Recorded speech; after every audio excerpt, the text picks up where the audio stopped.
This is how main items are shown on the report, and this is how sub-items connected to a main item are displayed. A door would be considered suitable to be entered as a main item in that it is a sizable element with a distinct purpose. However, a brass handle on the door could be said to be a part of the door, and thus we would recommend including it as a sub-item of a door. Other examples of items you could add as sub-items of a door might be door lock, door frame, etc. The same principle can also be used to create other kinds of item groups. For instance, you can add an item called walls and describe all the walls in a room under it, or even an item entitled furnishing and have a list of general room furnishings grouped inside, or a cupboard with not only the doors and shelves, but if you like, even the contents listed as sub-items.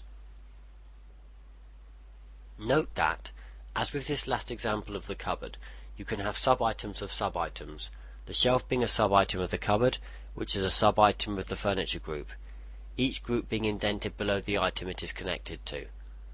Ultimately, the use of main and sub-items is optional, and whether a particular item is included as a main item in its own right, or as a sub-item linked to another item, is up to the user.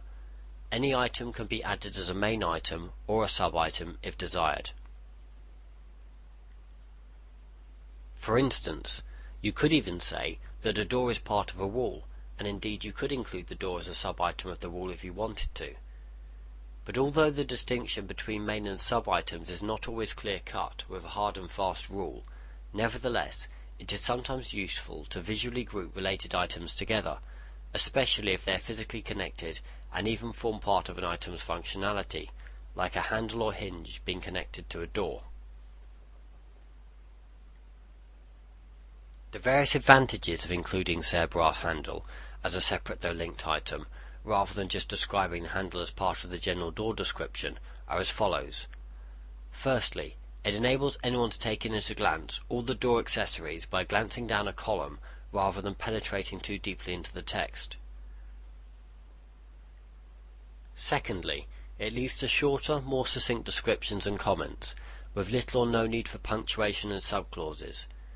These sentences are actually easier to write, as you won't be focusing on sentence arrangement, and they will also be read more easily and rapidly than a single long description or comment describing all aspects of the door.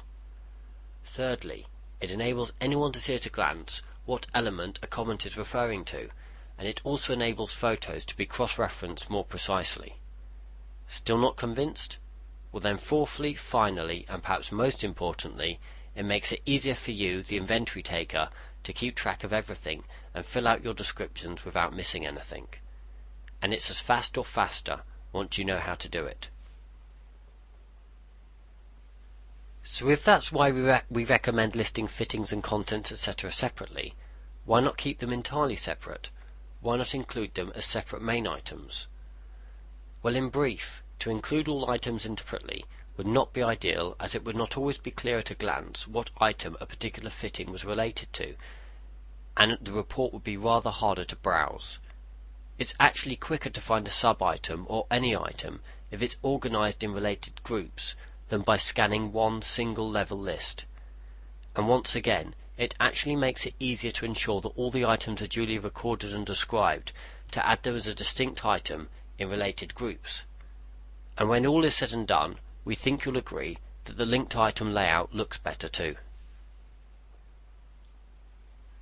Having said all this, as mentioned previously, there is nothing to stop you, the user, from ignoring this recommendation if you choose, because in point of fact, any item whatsoever can be included as a main item or a sub-item, as is demonstrated later in this video, and there is also nothing to stop the user from merely describing all aspects of the sub-items as part of a main item description.